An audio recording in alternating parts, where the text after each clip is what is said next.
In this tutorial, I'd like to take you through some of the different image effects that you can apply and try these out as you are watching this tutorial. They're pretty easy to incorporate into your site.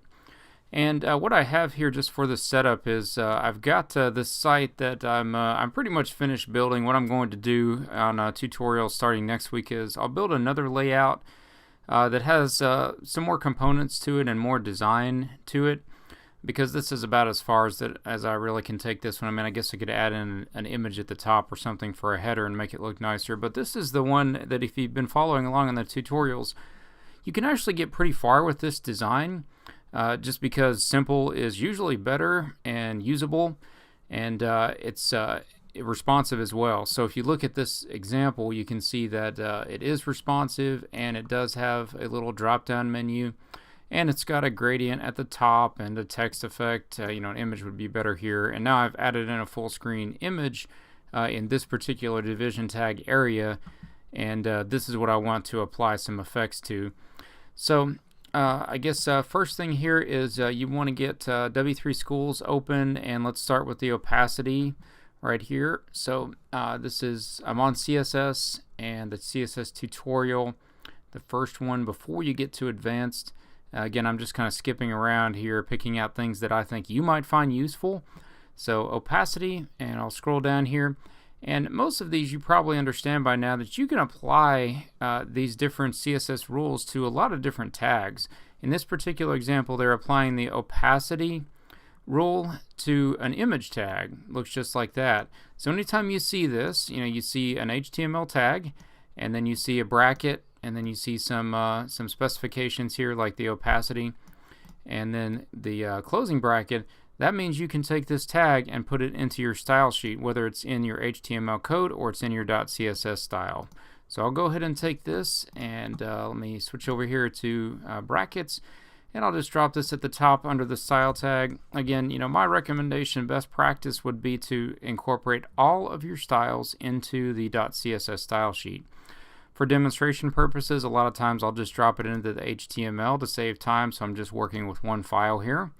And I already do have the image in the site. Obviously, I just showed that to you, so let me do a file save. Back over here, here's what the image looks like.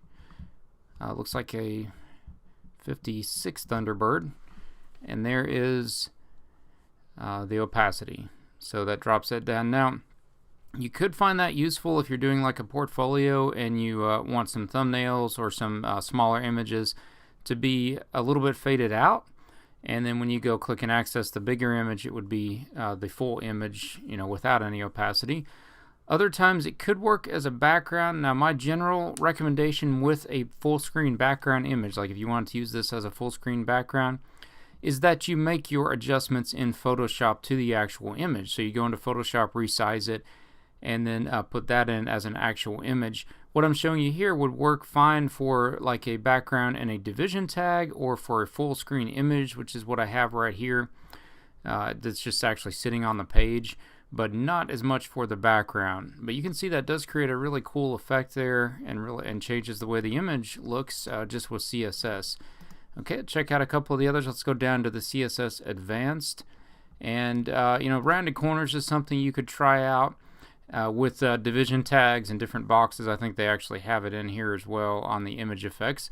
So scroll down and you'll see style images on the bottom, on the left hand side there, CSS style images, and here's where you can add in the rounded borders for these. So basically what I'm doing here is, if I want to add in what you see and try this out, you don't have to take the full tag now because I already have that in my code. So all I'd have to do is take this particular rule, copy this back over here, and then insert this into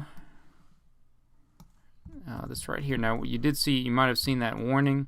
Some of these tags you have to double check in certain browsers. Most of them will work, the border radius, the scalable, the responsive images, things like that. You might have a problem with opacity, but again, just check it in different browsers. So I did a border radius on there. Let me make it a little bit larger so we can see it. I'll put it at 15 pixels, do a file save, refresh, and now check out that corner right there. You can see it puts just a little rounded corner on it. So that might work well for you just to add a little more interest to your design, and that is going to be rounded corners. Let me scroll down. There's thumbnail images that you can put on there, and responsive images. This will be probably the last one I'll do. Let's see if there's anything else. Oh, there's like little postcards and things like that. There's the opacity. It's also on this image on, or text on an image filters that you can apply. So, you know, all really interesting things to try. There's a whole bunch of stuff. Here's the hover that would work well for a portfolio.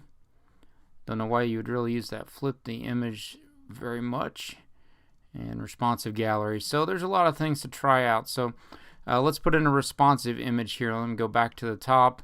Here's responsive image. So I'm going to take the max width of 100% and the height of auto, and then I'll come in here and add that code. Now, one thing I will mention, again, I'm going to record some tutorials on this since we're getting into the towards the end of the semester. We still got about 7 weeks or so, but what you want to start doing is adding in some basic graphics to your site, and I'll show you how to do that with Photoshop in the next couple weeks.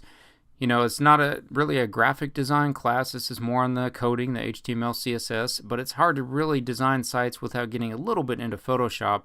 So a lot of what I'm showing you here as far as like the sizing of images, you may be better off doing that in Photoshop and then applying some of the CSS. For example, I would not recommend that you take a photo directly off of your digital camera or your phone, drop it into your website, and then use this percentage to resize it, because remember that it's still going to be loading the original size image, which is probably going to be too big. So you want to resize that. You could use one of the free image editing browser-based programs that I have mentioned in tutorials, or you could use Photoshop if you have access to that.